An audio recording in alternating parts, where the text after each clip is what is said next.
Florida's recount continues to befuddle. Jim Acosta wins a great victory for Jim Acosta. And we check the mailbag. I'm Ben Shapiro. This is The Ben Shapiro Show.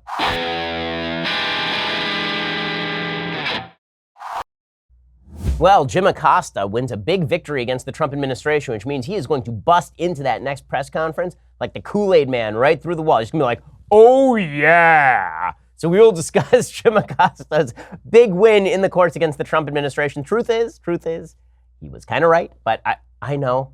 Stop yourself. Don't hurl yourself from the nearest building. I'll explain legally in just a second. But first, let me talk to you about your imminent demise. So all this week, I've been thinking about death. Why have I been thinking about death? Well, because I've been hacking up a lung. That made me think, well, I'm sure glad that I have health insurance and life insurance, more importantly, because life insurance means that if I should plot, if I should die, then my family will be taken care of. And that will certainly be a good thing. Right now, you can get life insurance pretty easily at Policy Genius. You know, it's kind of tough to get life insurance, really, like you have to go by word of mouth or you don't know that much about it, but Policy Genius is the easiest way to get life insurance online. In just 2 minutes, you can compare quotes from the top insurers to find the best policy for you. And when you compare quotes, you save money. It is indeed that simple. Policy Genius has helped over 4 million people shop for insurance. They've placed over $20 billion in coverage. They don't just make life insurance easy, they also do disability insurance and auto insurance and home insurance. If you care about it, they can cover it. So, if you've been avoiding getting life insurance because it's difficult or confusing, give Policy Genius a try. Just go to policygenius.com, get your quotes, apply in minutes. You can do the whole thing on your phone right now. Policy Genius is the easy way to compare and buy life insurance. Go check it out right now, policygenius.com. Let them know that we sent you. All right, so we begin today with the latest from Florida, where I think the plan is to just recount this election result forever. And then Florida won't be a problem for us anymore. We won't have any new elections. We'll just keep recounting this sucker for like the next 25 years. And by that point, all the candidates may have died.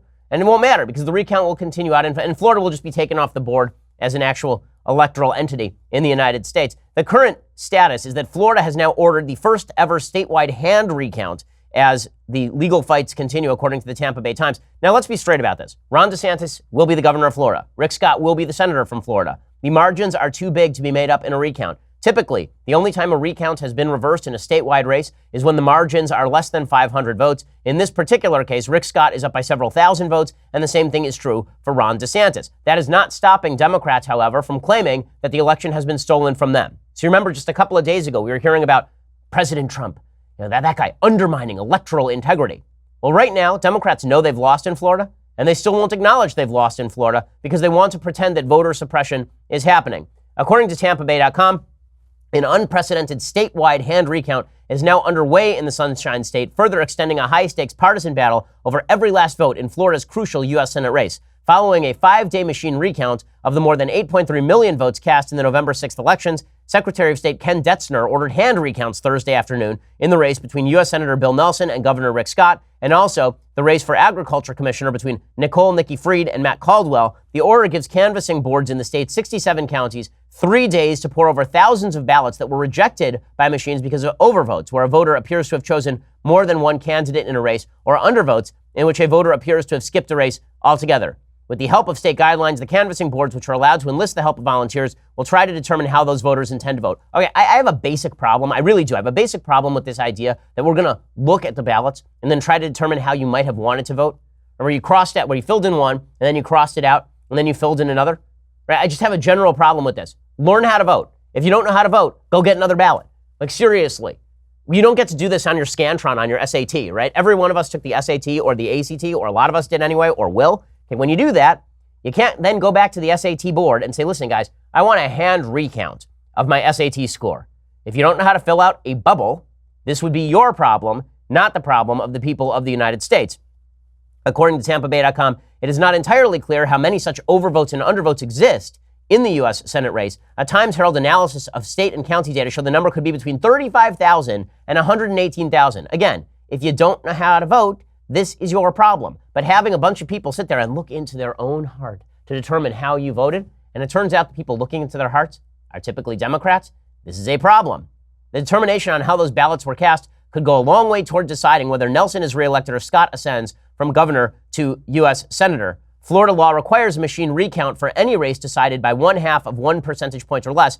All three races, this would be the agricultural race, the gubernatorial race, and the Senate race, all three races were within the margins when election supervisors submitted their unofficial results Saturday to the state.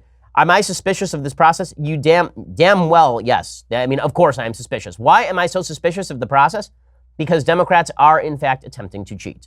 They are, in fact, attempting to cheat. Now, as you know, for the last week and a half, I've been very skeptical about claims of voter fraud because the evidence of voter fraud is not particularly widespread in the United States. The idea people are going and voting twice, illegal immigrants voting, right? The numbers are just not there to support the idea that voter fraud is widespread in deciding elections. However, Democrats are attempting now to engage in voter fraud when they extend the election beyond the election deadline. What do I mean? Listen to this story. This is from NaplesNews.com, the Naples Daily News. Quote, a day after Florida's election left top state races too close to call, a Democratic Party leader directed staffers and volunteers to share altered election forms with voters to fix signature problems on absentee ballots after the state's deadline. The altered forms surfaced in Broward, Santa Rosa, Citrus, and Okaloosa counties and were reported to federal prosecutors to review for possible election fraud as Florida counties completed a required recount in 3 top races. But an email obtained by the USA Today Network, Florida, shows that Florida Democrats were organizing a broader statewide effort beyond those counties to give voters the altered forms to fix improper absentee ballots after the November 5th deadline. In other words, they were voting after the vote was supposed to be in. Democratic Party leaders provided staffers with copies of a form known as a cure affidavit that had been modified to include an inaccurate November 8th deadline. So the idea was they were sending people forms saying, you want to cure your vote? You want to make sure that your vote gets counted? Well, you have now until November 8th to do that. Ooh. Well, when it comes to absentee ballots, the deadline is November 5th. Otherwise, you are supposed to show up at the polls yourself. You can only vote absentee by November 5th. So now we are extending election deadlines beyond the actual election deadline.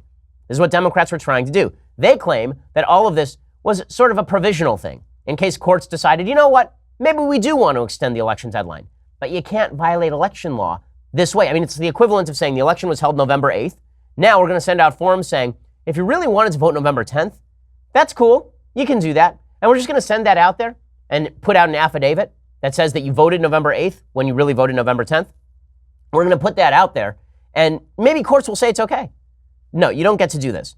One Palm Beach Democrat activist said in an interview, the idea was to have voters fix and submit as many absentee ballots as possible with the altered forms in hopes of later including them in vote totals if a judge ruled such ballots were allowed. U.S. Chief Judge Mark Walker ruled Thursday voters should have until Saturday to correct signatures on ballots, a move that could open the door for these ballots returned with altered forms to be counted. Okay, just because there's a judge who's okaying election fraud does not mean it is not election fraud. And election fraud does not necessarily mean that you are casting a vote in fraudulent fashion in the sense that you are voting for another person or voting for a dead person, like in Chicago or something. If I vote on November 11th for a November 8th election, I am now committing election fraud. If I punch a ballot and it's my vote, I didn't vote, and then I go over to the ballot box and just sort of slip it in there, even after the election is over, that would be election fraud. And this sort of stuff is not too uncommon in Florida. I mean, look at this. This is just crazy talk, okay? This is from The Hill. Florida will not use results from Broward County's machine recount. Why? Remember, we just said a few minutes ago that Broward County had a mandatory machine recount under state election law. And after that happened, they went to a hand recount. Why won't Florida use results from Broward County's machine recount? Because the office submitted its results 2 minutes past the 3 p.m. deadline on Thursday. We uploaded to the state 2 minutes late, so the state has chosen not to use our machine recount results. They're going to use our first unofficial results as our second unofficial results, said Joe D'Alessandro, an electing official. Well, why did that happen? Because there was a difference in the vote counts. What happened when they machine recounted? It turned out that Rick Scott gained votes in the machine recount. Does anyone really believe that if Rick Scott had lost votes in the machine recount in Broward County, that this somehow would not have been counted? That they would have submitted it 2 minutes late? Does anyone really believe that? All of this really does raise serious questions about the veracity of election results. And not only that, over in Georgia, Democrats continue to claim over and over without any evidence that Stacey Abrams should be given now a new election. I am not kidding you. They are now arguing Abrams, who's losing by 50,000 votes in that state. Not a joke. She's losing by 50,000 votes in the state.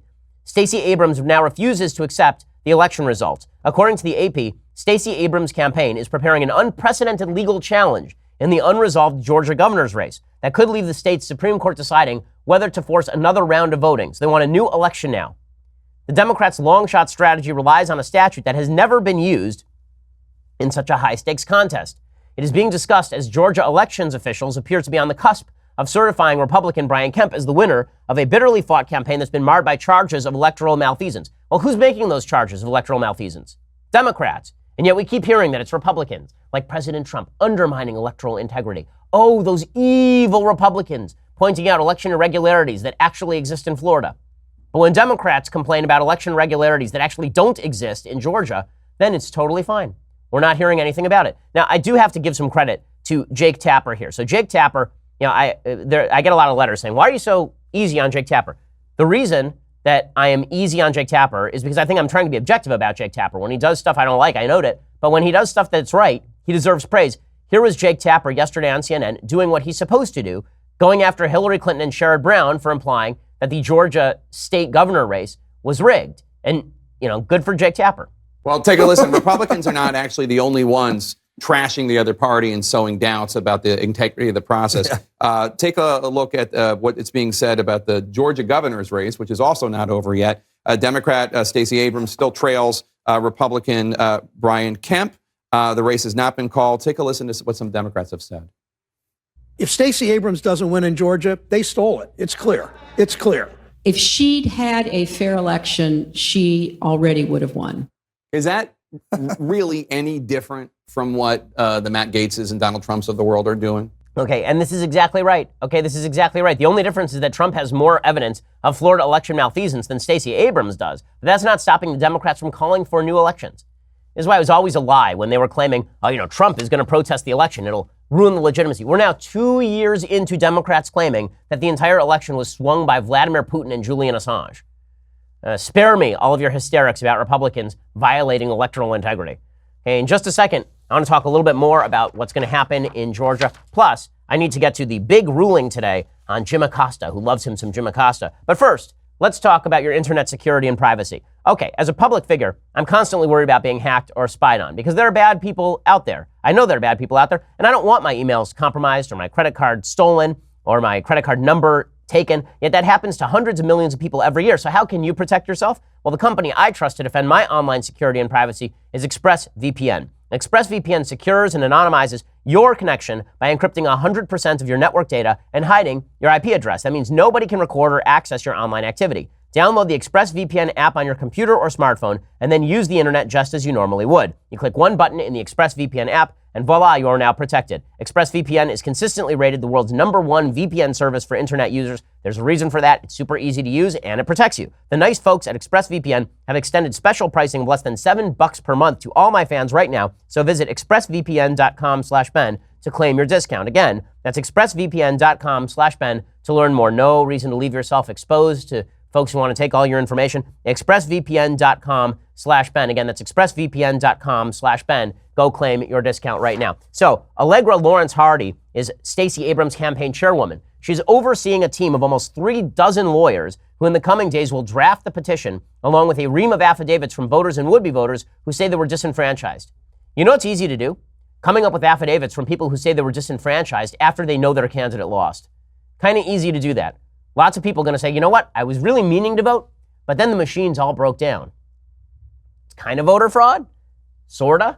Okay, not great. Okay, Abrams would then decide whether to go to court under a provision of Georgia election law that allows losing candidates to challenge results based on misconduct, fraud, or irregularities sufficient to change or place in doubt the results. The legal team is considering all the options. The state challenge would be the most drastic. Some Democrat legal observers note that she would actually have to pass a pretty high bar in order for her to depend on that statute. Kemp's campaign has already shifted into transition mode, and they are right to do so. Unofficial returns show Kemp with about 50.2% of more than 3.9 million votes, which puts him about 18,000 votes above the threshold required to win by a majority, and he's some 53,000 votes ahead of Stacey Abrams. There is no way she can make that up in any sort of legitimate way. But Democrats are not shy about doing this in an illegitimate way, apparently. So, again, if we're going to talk about lack of faith in public institutions, Democrats have been heavily involved in this lack of faith in public institutions. We have now heard them rail against the Electoral College, which apparently is illegitimate because Hillary Clinton lost. We have heard them rail against the Senate itself because the Senate is somehow illegitimate because Democrats don't run it. We've heard them rail against the Supreme Court and talk about packing the Supreme Court because they don't control the Supreme Court in the same way that they once did. We have heard them rail about pretty much every aspect of the American electoral system over the last 2 years, and then meanwhile complain that President Trump is undermining the integrity of America's constitutional system. Well, case one in their exhibit is, of course, his treatment of the press. And the latest evidence that they have is a judge who just sided against the White House with regard to Jim Acosta. So here is the latest on case Acosta. Very, very important stuff. So, as you will recall, Jim Acosta got into a spat with President Trump the day after the midterm elections, in which he basically got up and started railing against President Trump, basically doing an op-ed that Trump was supposed to rebut. Trump didn't want to rebut it. At a certain point, a White House intern went over, tried to grab the microphone from Acosta. Acosta sort of pulled away, and then he continued to talk. And then finally, Trump walked away from the microphone, which is what he probably should have done before that. And then Acosta handed over the microphone. And as I said at the time, if you want to revoke Jim Acosta's press pass on the basis that he was essentially violating the rules of the press corps, then I think that's perfectly appropriate. Jim Acosta is a grandstander. Jim Acosta loves him some Jim Acosta. He's a terrible reporter. I know a lot of people who work at CNN. Virtually all of them think Jim Acosta is a schmuck par excellence, that the guy is just a self-aggrandizing idiot who spends all of his time not reporting, but patting himself on the back and then quaffing his hair. Like, nobody even at CNN really likes Jim Acosta very much, but because Trump then revoked his press pass and claimed in the process that he had put his hands on an intern, which is controversial to say the least. It looks more to me like there's incidental contact when she goes for the microphone. In any case, the Acosta team basically claimed, and CNN claimed, and Fox News backed them in their lawsuit, claimed that this was viewpoint discrimination, that the real reason that Jim Acosta had his press pass revoked was because Jim Acosta had been engaging in anti-Trump activities by yelling at the president or whatever. Now, as I said, I thought that case was kind of weak from Jim Acosta simply because there are a bunch of other members of the press corps who are similarly anti-Trump, and their press pass has not been revoked. April Ryan comes to mind, who's been extraordinarily anti-Trump throughout. But there's a ruling today. It came down from federal Judge Timothy Kelly, who is a Trump appointee, and he was appointed by a 94-2 vote. Federal Judge Kelly sided with CNN on Friday morning. He ordered the White House to reinstate Jim Acosta's press pass immediately. The ruling was an initial victory for CNN in its lawsuit against President Trump and several top aides. The suit alleges CNN and Acosta's First and Fifth Amendment rights were being violated by suspension of his press pass. Here was Jim Acosta's response, and then I want to get into the actual legalities of this ruling. Everybody, thanks for coming. I just want to say something very briefly, and that is I want to thank all of my colleagues in the press who supported us this week, and I want to thank the judge for the decision he made today, and let's go back to work. Thank you. What? Oh my goodness, such journalism, such heroism. Wow, well, look at that man. I mean, that man, he's basically, this is like Gideon's trumpet right here. I mean, this guy is just defending First Amendment rights. The guy just has an incredible sense of the Constitution and value of a free press. That's what's going on here. It's not just an ego play by Jim Acosta, this entire thing. Again, where he's going to bust into that press room and it's going to be like that scene from Anchorman where all the press corps are fighting each other with pitchforks and he's throwing torches at Sarah Huckabee Sanders or anything. He is the classiest of us. He really is. Okay, so what exactly did the judge rule? Well, what the press are saying that the judge ruled is not actually what the judge ruled. So the implication from CNN is this is a vindication of Jim Acosta's First Amendment rights. Well, actually, the First Amendment issue was not actually touched by the judge, Timothy Kelly, in this case. He granted a temporary restraining order, which is not a final it's not actually a final resolution of the issue. A government lawyer, James Burnham, had argued in a hearing before Kelly on Wednesday the president was within his rights to ban any reporter from the White House at any time, just as he excludes reporters from interviews in the Oval Office. He said Acosta could report on the president just as effectively by watching the president on TV or by calling sources within the White House. Burnham also explained that Trump's rationale for Acosta's ban was his rudeness at last week's press conference. That drew a rebuttal from CNN's lawyer, who described the ban on the reporter as arbitrary, capricious, and unprecedented. Well, there are two issues at play here. Issue number one was, is it viewpoint discrimination to ban Jim Acosta? Right, that is question number one. And question number two was this a violation of due process? Meaning, does there has to be some process, some explanation of the rule that was violated in order to remove Jim Acosta's press pass? The judge in this particular case said that due process was violated, but he did not actually get to the First Amendment issue. He said the White House's decision-making was so shrouded in mystery that the government could not tell me who made the decision. And the White House's later written arguments for banning Acosta were belated and weren't sufficient to satisfy due process, said Kelly. So there are people saying today the White House doesn't need to have a due process for removing his press pass. I think that that's misstated. Once you give somebody a press pass, there has to be some sort of process for removing it that has to be fulfilled. It can't just be, we're pulling this guy's press pass for no reason, just because we feel like it. That's not something that really fulfills sort of constitutional muster. I sort of agree with the ruling. I even agree with the idea that this could have been construed, as I say, as a viewpoint discrimination issue, but that is not a case that the court actually reached. There's a temporary restraining order. The judge didn't reach the First Amendment question, but CNN is saying a major precedent was set for the future of a free press. It was not. Okay, no major precedent was set.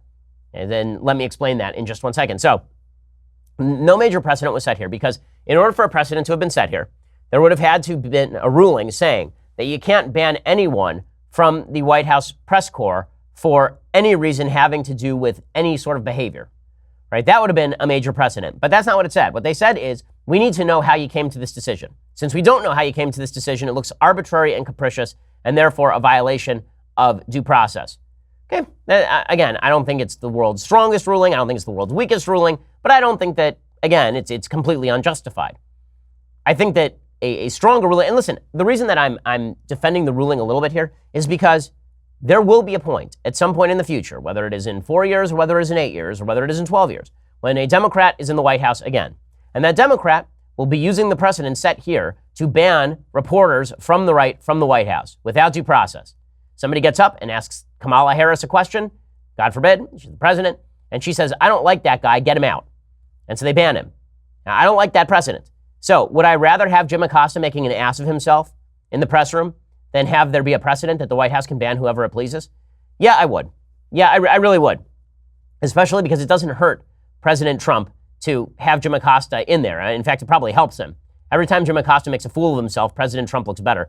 The press secretary put out a statement, said today, the court made clear there is no absolute First Amendment right to access the White House, which no one had really claimed there was an absolute First Amendment right. The question is whether once you're granted a press pass, it can be rejected on an arbitrary and capricious basis. In response to the court, we'll temporarily reinstate the reporter's hard pass. We'll also further develop rules and processes to ensure fair and orderly press conferences in the future. There must be decorum at the White House. Okay, so that's about the right outcome. And undoubtedly, there'll be an opportunity to ban Jim Acosta again because he's not going to abide by any rules of decency in any of this. So, is this a huge deal? No, it's not. Will the press treat it as a huge deal? Sure. Is it good that the White House actually has to show some precedent, some actual process here for banning reporters?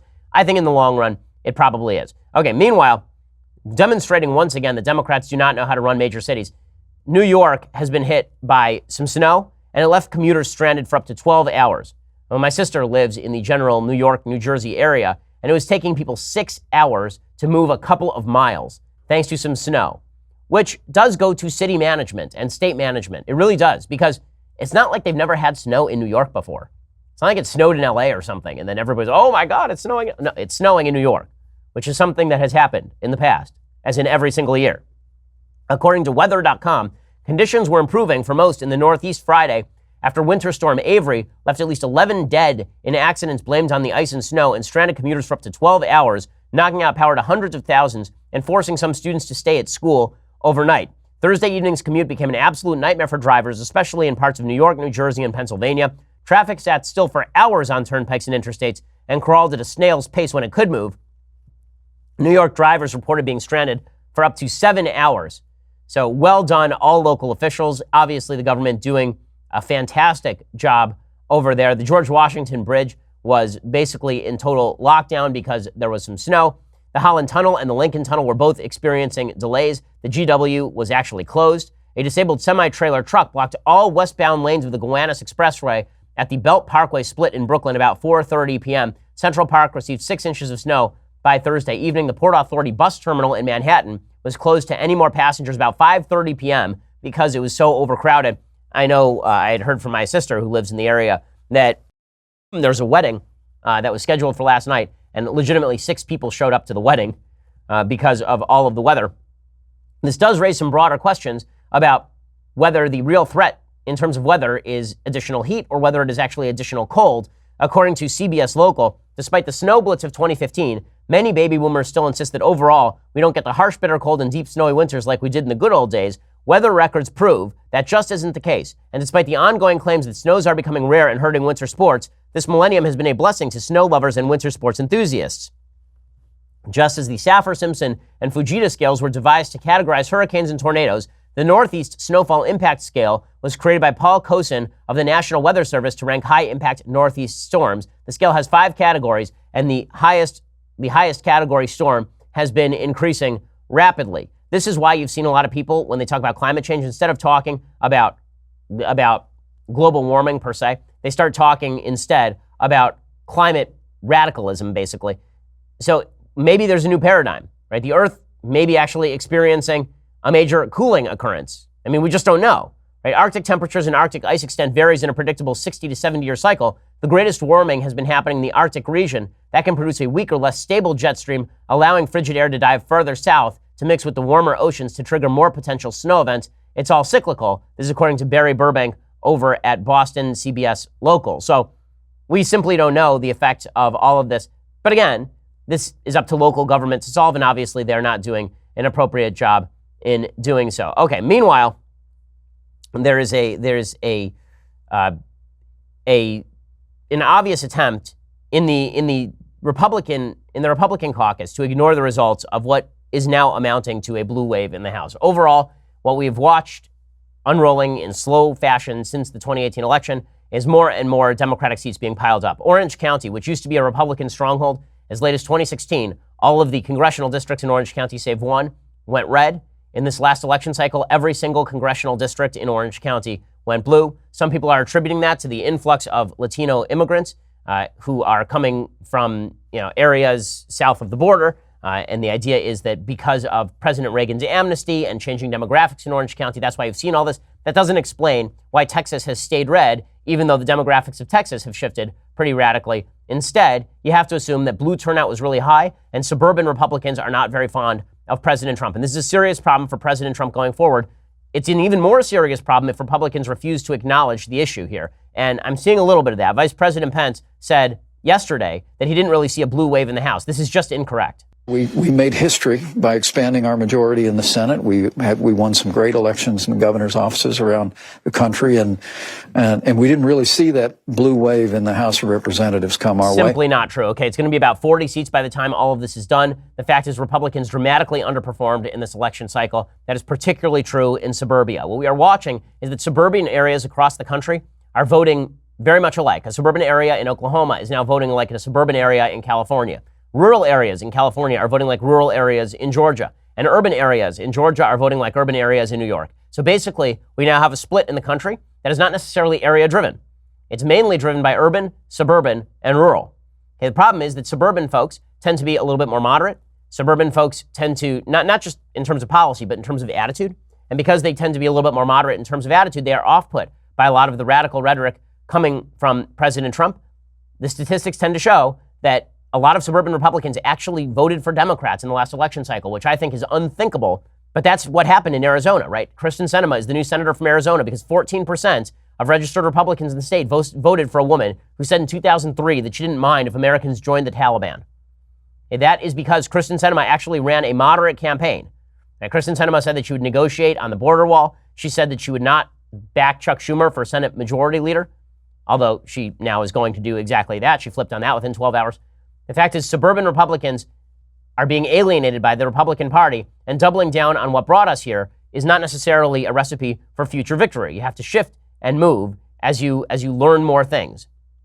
And right now, the Republicans are not shifting and moving. Now, the good news is Democrats aren't shifting or moving either. What they should be learning is that moderation would actually be of benefit here. But instead, it seems like they are going to continue to shift radically to the left. We'll talk about that in just a second. Plus, we'll get to an interesting study talking about why young people aren't having as much sex as they used to. I have an answer for you. But first, you're going to have to go over to dailywire.com. For $9.99 a month, subscribe to dailywire.com. Get the rest of my show live. Get the rest of Andrew Klavan's show live. Get the rest of Michael Knowles' show live. Be part of our mailbag, which we are doing today, taking your questions. Also, if you get your subscription, then you won't miss Andrew Klavan's next chapter of Another Kingdom, performed by the execrable Michael Knowles, who's a better actor than he is a human. Today, we'll be live streaming the first 15 minutes of episode 7, titled The Secret of Horror Mansion, also known as Andrew Cuomo's house. Head on over to dailywire.com and subscribe to watch the full episode and get early access to upcoming episodes every single Monday. We have all sorts of goodies that are going to be behind the paywall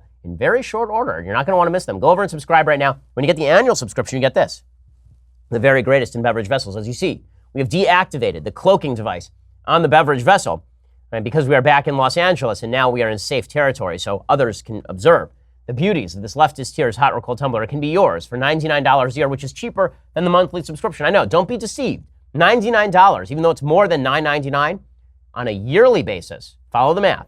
On an annual basis, $99 is less than $9.99 a month. I know, it's crazy. Go check it out right now, the annual subscription. Also, subscribe over at iTunes or at YouTube. When you do, you get our Sunday special. We have former Canadian Prime Minister Stephen Harper, and we have a bunch of people who are coming up who are going to be just spectacular as well. Our Sunday special, very popular stuff. So many goodies. Go check it out. Subscribe. Leave us a review over at iTunes. It really helps us. We're the largest, fastest growing conservative podcast in the nation.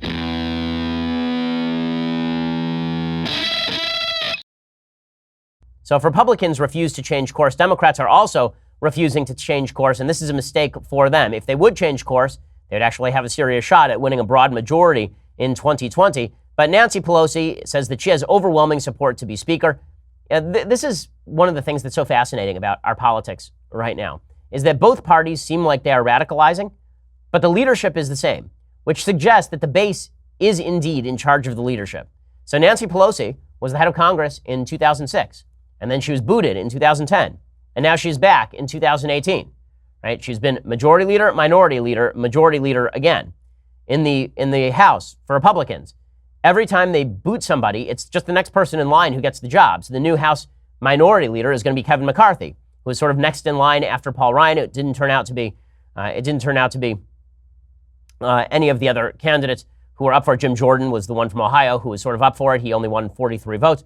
So the parties tend to maintain their leadership, which suggests that party leadership is basically in the sway of the base. So if they're radicalizing, it's more about the base than it is about the leadership. In other words, it's the Democratic base driving Nancy Pelosi and not necessarily the other way around. Here's Nancy Pelosi announcing she has overwhelming support to be Speaker. I have overwhelming support in my caucus to be Speaker of the House. And certainly we have many, many people in our caucus who could serve in this capacity. I happen to think that at this point, I'm the best person for that.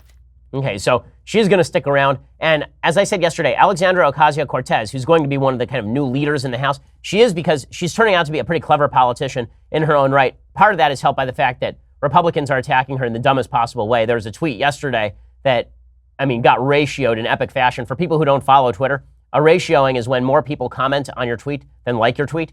Okay, in this particular case, this tweet received something like 20,000 comments and about 100 likes. Okay, it just got destroyed in epic fashion. Eddie Scarry, who works for the Washington Examiner, he tweeted out a picture of Ocasio-Cortez walking away in the hall. He said, Hill staffer sent me this pic of Ocasio-Cortez they took just now. I'll tell you something, that jacket and coat don't look like a girl who struggles. I'm not sure what she should be wearing exactly, like a barrel with suspenders. Like she's wearing what looks like a fairly normal skirt suit. I'm not sure why she's supposed to be dressed like a hobo or something. And I know a lot of people who are lower middle income who still dress decently. So that of course, is an idiotic attack. Like, just attack her ideas. Her ideas are dumb enough. You don't have to attack her wardrobe. It's really silly. A few weeks ago, it was different when she was wearing like legitimate $1,000 jackets while posing on a stoop in the Bronx. That's just kind of ridiculous. But, to attack like the fact that she's dressed okay while she's walking through Congress is really silly. Nonetheless, Ocasio-Cortez is proving herself capable of posturing. According to Politico, a fight broke out in a closed-door meeting of House Democrats over climate change as a powerful veteran lawmaker fought with Representative-elect Alexandria Ocasio-Cortez and other members-elect over the creation of a special panel for climate change. New Jersey Representative Frank Pallone, who's the incoming chairman of the powerful Energy and Commerce Committee, slammed the creation of a new climate panel. He said that his committee and other existing panels within the House could take on the issue aggressively, but a bunch of other progressive incoming lawmakers fought back. They said they ran on the issue and they needed to start a Green New Deal, and they want a new, and they said that they want a new climate panel. But then she's smart enough to say that she never actually fought with him. She said, I never had a direct interaction with him today. And by direct interaction, I didn't share a conversation. I did say hello, and he is very kind. So Ocasio-Cortez knows where her bread is buttered with the House leadership, and she continues to pander to that House leadership. Again, she's proving herself to be adept at this. So watch out, Republicans, because you need to actually be going after her policies, not her political acumen. The only person who's successfully gone after her political acumen sits behind this desk, when she suggested that I catcalled her after I said maybe we should have a discussion. In any case, another big story out today. The Atlantic has a new long piece about why these should be boom times for sex, because the number of Americans who morally disapprove of sex outside of marriage is at an all-time low. New cases of HIV are at an all-time low. Most women can get birth control for free and the morning after pill without a prescription. And yet, American teenagers and young adults are having less sex. To relief of many parents, educators, and clergy members who care about the health and well-being of young people, teens are launching their sex lives later. From 1991 to 2017, the Centers for Disease Control and Prevention's Youth Risk Behavior Survey found the percentage of high school students who'd had intercourse dropped from 54% to 40%. So sex has gone from something most high school students had experienced to something that most haven't. And that's not because they're substituting other forms of sex. U.S. teen pregnancy has plummeted to a third of its modern high. So why is all of this happening? Why is all of this happening? Well, the general answer, honestly, is that pornography has taken over. Okay, this is the real answer, is that people are staying home. People are not getting involved in relationships. They're figuring that if we have now disconnected sex from relationships, why bother even hanging out with a person of the opposite sex? And the statistics bear this out without getting too graphic. No, this is a serious issue because it does lead to later relationships. And it's funny that the Atlantic is worried about less sex as opposed to later relationships, but they really should be worried about later relationships. I want to explain that for just a second. So let's talk about this. It used to be that sex and relationships were deeply intertwined, right? In my life, my sex life and my relationship with my wife were united, right? I didn't have sex until I was married to my wife, which used to be at least the traditional standard of morality. And that was good because it led people to get married younger. It led people to have children younger and start becoming responsible citizens younger. And then they were actually having a fair bit of sex because it turns out that married people on average do have more sex than non-married people. And then the left said, you know what? Let's disconnect sex from relationships. Sex doesn't have to be about marriage. It doesn't have to be about love. It doesn't have to be about commitment. And so the sex rates went up because in the immediate aftermath of that social move, everybody was like, okay, let's get our rocks off. Let's do this thing. And then it turned out a couple of things happened. One, a lot of women decided that it actually isn't that fulfilling to have random sex with strangers and that they don't actually want just the physical pleasure of sex. They actually want emotional connection with people. And two, a bunch of young men decided, okay, well, if sex is no longer supposed to be connected with relationships, and if I can get pornography online from the time that I am a kid, then why would I bother with all of this relationship stuff? It seems like kind of a hassle. Sex and relationships have to be interconnected. And that was a good deal. It was a good deal for men because it made them more responsible and they got more sex out of it. And it was a good deal for women because women got relationships and commitment out of it and they also got more sex out of it. But once you disconnected sex and relationships, there's a natural inclination by men toward promiscuity, but women don't necessarily want to engage in that same promiscuity. And if men can simply fantasize next to their computer every day, then it turns out the rate of actual interaction between human beings is going to go down. In other words, social liberalism has not led to happiness. Social liberalism has led to deep unhappiness and deep loneliness. And you can see this. There's a great quote from this piece from a particular scholar saying basically, we hook up because we have no social skills. We have no social skills because we hook up. This is exactly right. Right? People don't know how to get along with other people because the expectation is sex rather than relationships. I noticed this in sitcoms maybe 20 years ago, where there's this weird reversal of the polarity when it came to relationships and sex. So if you watch old movies, the idea was that the culmination of the movie would be someone says, I love you, and then you slowly pan to the curtains, right? That was always how it worked in the old movies when you couldn't show sex on the screen. Somebody would say, I love you, pan to the curtains. Now, it's you show the full sex scene, and then the next morning, someone awkwardly says, I love you, and then somebody gets offended and leaves. Well, that reversal has not been good for men or women because, particularly for women, sex is deeply connected with commitment and emotional intimacy. And for men, if you disconnect those things, then it's just a question of how often they can get their rocks off. And it turns out it's a lot easier to get your rocks off sitting in your basement watching porn on your computer. It's emptying people's lives. It's destroying people's lives. And to fail to note this is to fail to understand why it is that people are unhappy. So the Atlantic is attributing that to lack of sex. It's not lack of sex that's making people unhappy. It's unhappiness that's leading to lack of sex. Right? It's lack of relationships and emotional intimacy and connection with other people that is leading to lack of sex. Because it turns out that sex without all of those things is just another biological function. This is like saying people are eating less than they used to. Why is that so terrible? Well, I mean, it's not inherently terrible, is the answer. People having sex less than they used to is not inherently terrible. What is inherently terrible is people being depressed, people being upset, people being lonely. We are in a loneliness epidemic. We have lost social connection with other human beings because social connection requires commitment. It requires shared values. It requires the idea that you're going to get together with people who you have an obligation to beyond merely your own pleasure.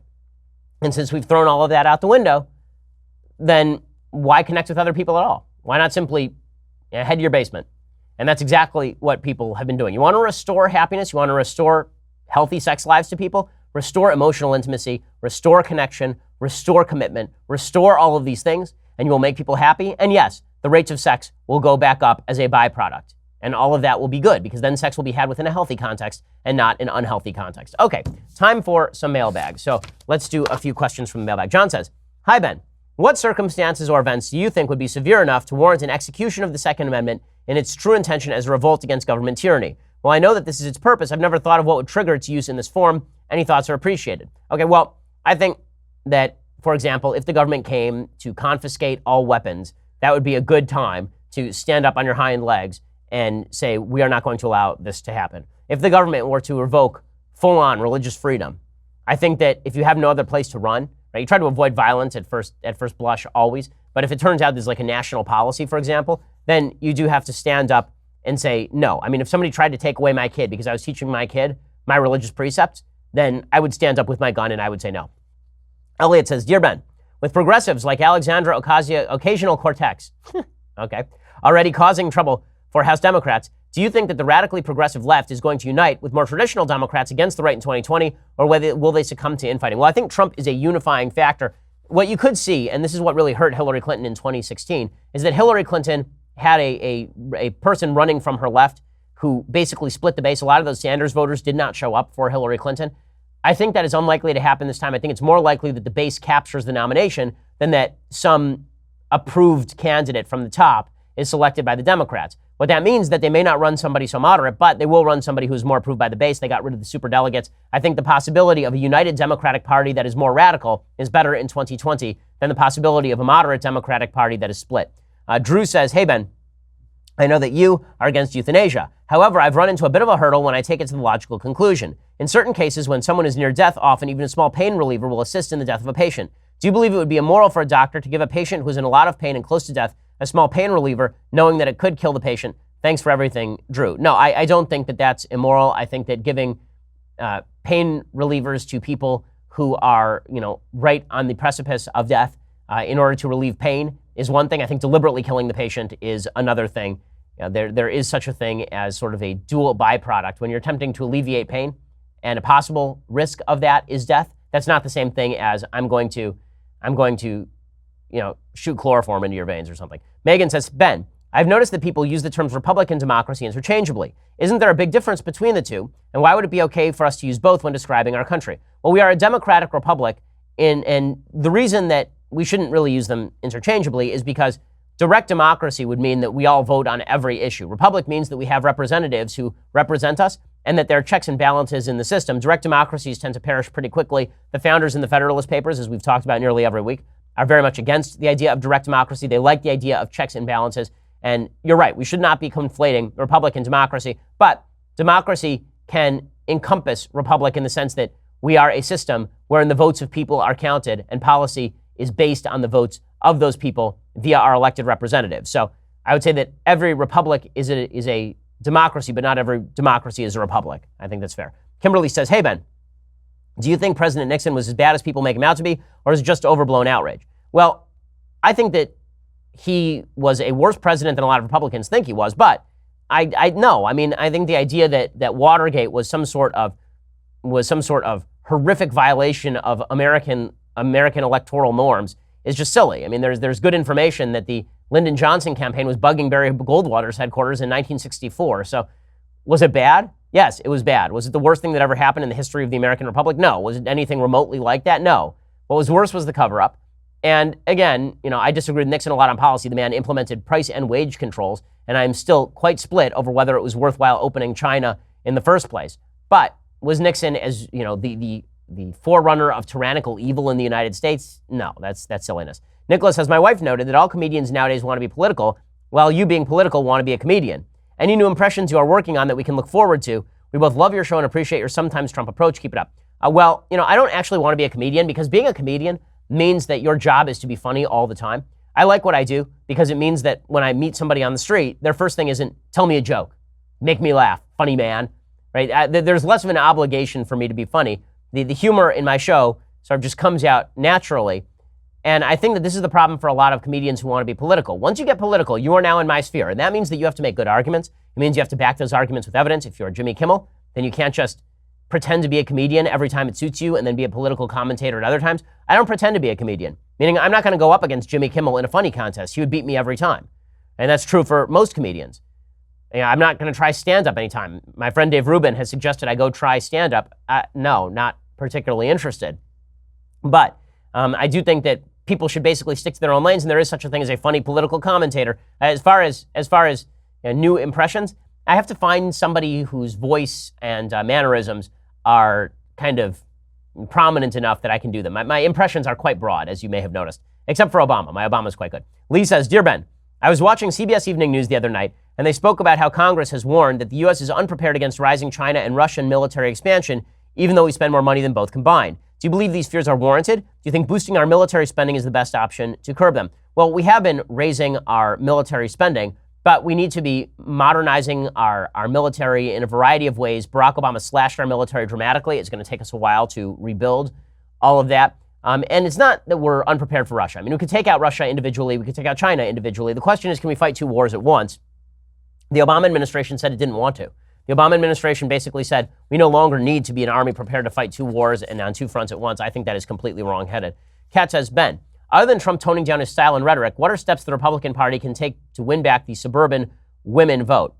Well, I think that obviously President Trump is the chief factor in driving away the suburban woman vote. But I think that talking about safety and security, about security to suburban women is a good pitch, right? It's how Rudy Giuliani became mayor in New York. Suburban women, these are the security moms from 2004, they're still deeply concerned about safety, security, crime, and these are issues, without being catastrophic about it, these are issues where Democrats are incredibly soft and Republicans simply are not. And I think that would be a good way of reaching out to suburban women. I think also that suburban women want to know that their children are going to be protected from the predations of the radical social left. And so reminding moms, right, soccer moms, that they should have autonomy in their own homes and that they will have support from their local community to do so, I think that's worthwhile. But again, I think that policy is largely secondary to voters because voters swing wildly on policy. Voters are sometimes in favor of one thing, sometimes they're in favor of another. Personality does matter a lot in presidential elections. Okay, here's the final question. Let's see. Nate says, you mentioned this week that there isn't, or at least you don't see evidence of a voter fraud on the left. I ask with genuine curiosity, does the case with Brenda Snipes not count as full-fledged evidence in that regard? Well, as I said earlier on the show, I'm coming closer to suggesting that voter fraud is a serious possibility in Florida when Democrats are sending out forms that are illegally marked in order to drive people to file forms on the off chance that a judge decides to rewrite election law. So yeah, I'm a lot more skeptical that there's no such thing as quote-unquote election fraud after watching all of that. Okay, time for a thing that I like, and then we'll do a thing I hate, and then we'll take a weekend. So, things that I like. And so I was watching the movie Tag on the plane. It's not a great movie by any stretch of the imagination. It's based on a story in the Wall Street Journal a few years back about this group of friends who had basically been playing tag for 30 years, and they spend a month every year playing tag, they'll hide in different places to try and tag each other. And the premise of the movie is that there's one guy who has never been tagged, and so all of his friends are trying to sort of ambush him and then tag him. The movie is, I won't say it's a spectacularly funny movie. It's not. There are a couple of sequences, though, that are really quite funny. Basically, everything with Jeremy Renner is really funny. Jeremy Renner is one of my favorite actors. And here's a little bit of the preview. You may kiss the bride. I love you.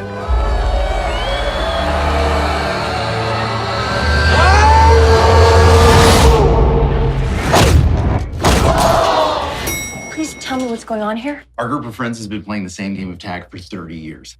What? For the entire month of May, every year we play tag. You got me. You never know when someone's gonna pop up. Congratulations, buddy. You're in. Doing great, Anna. Our buddy Jerry is the best that ever played, and now he wants to retire. Never been tagged. Just saying. So who's it? You can't touch this. This is the year we get Jerry. You can't touch this. Synchronize your watches. I don't know how to do that. I don't wear a watch. Time is a construct. So the parts of the movie that are really funny, basically every sequence where Jeremy Renner is trying to avoid capture by these guys is really funny.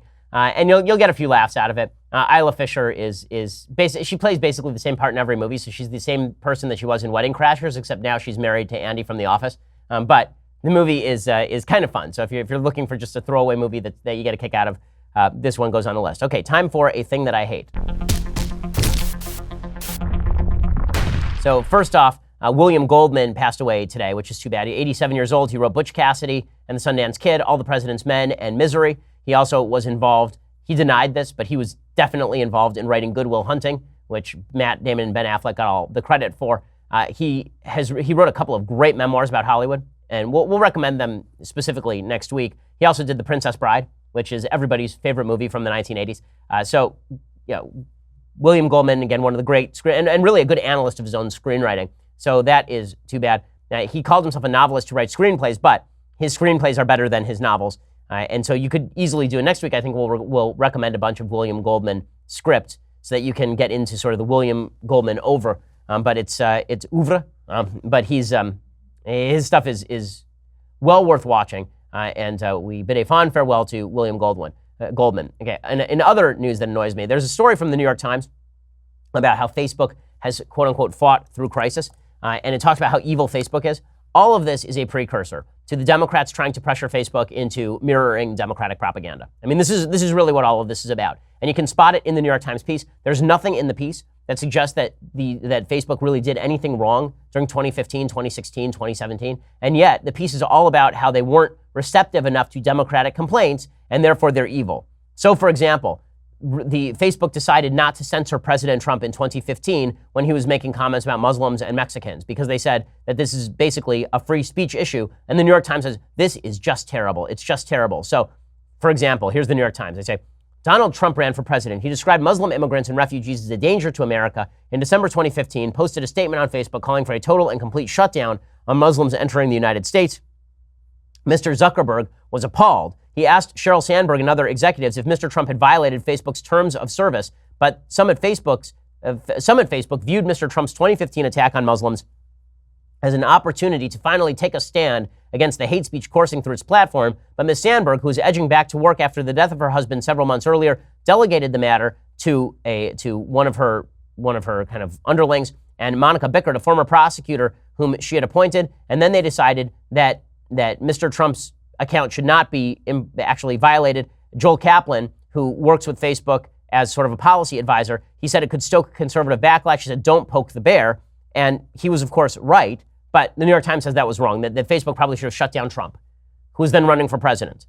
Yeah, right, because that wouldn't have alienated every person in political America. Then the New York Times suggests that Facebook treated Russia as a non-problem, that they sort of made light of the Russian intervention. First of all, again, the evidence that Russia actually swung the election via Facebook is ridiculous. I remember we reviewed this at the time when the Senate committee put out, the Senate Intelligence Committee put out all the evidence that Russia had acted with malice on Facebook, and they were putting up posts that had like 115 shares. Come on. Okay, combined total of Russian propaganda that had an impact on the election is probably less than the amount of impact that my Facebook account has on people in maybe a week. It's just ridiculous. And here's how the New York Times report it. Here's how the New York Times reports it. Ms. Sandberg and Mr. Zuckerberg decided to create a group called Project P for Propaganda to study false news on the site, according to people involved in the discussions. By January 2017, the group knew that the original team had only scratched the surface of Russian activity on Facebook and pressured to issue a public paper about the findings. But Mr. Kaplan and other Facebook executives objected. Washington was already reeling from an official finding by American intelligence agencies that Putin had personally ordered an influence campaign aimed at helping elect Mr. Trump. If Facebook implicated Russia further, Mr. Kaplan said, Republicans would accuse the company of siding with Democrats. And if Facebook pulled down Russians' fake pages, regular Facebook users might also react with outrage at having been deceived. His own mother-in-law, Mr. Kaplan said, had followed a Facebook page created by Russian trolls. Ms. Sandberg sided with Mr. Kaplan and did not participate in the conversations about the public paper. When it was published in April, the word Russia never appeared. As it really shouldn't have, because the fact is that Russia's impact on the election via Facebook was incredibly minimal, if at all. But this entire piece is designed to be about how Facebook somehow favors Republicans or is too nice to Republicans, which is an insane, insane contention. Yeah, I know because we view the Facebook metrics every day, that when Facebook decided to change its metrics like a year ago, that every conservative website took a 20 to 30% hit in the amount of traffic it was receiving from Facebook, while a lot of left sites were basically left alone. But this is all setting up precedent for Democrats to try and regulate Facebook or threaten Facebook with regulation in advance of the 2020 election. So keep your eye on the ball. The Democrats are going to try to crack down on Facebook and shift the entire social media platform in order to take advantage of 2020. Okay, well, we will be back here next week with much, much more, and we'll see you then. Have a great weekend. We'll see you then. I'm Ben Shapiro. This is The Ben Shapiro Show. The Ben Shapiro Show is produced by Senya Villarreal, executive producer Jeremy Boring, senior producer Jonathan Hay. Our supervising producer is Mathis Glover, and our technical producer is Austin Stevens. Edited by Alex Zingaro. Audio is mixed by Mike Caramina. Hair and makeup is by Jesua Alvera. The Ben Shapiro Show is a Daily Wire Forward Publishing production. Copyright Forward Publishing 2018.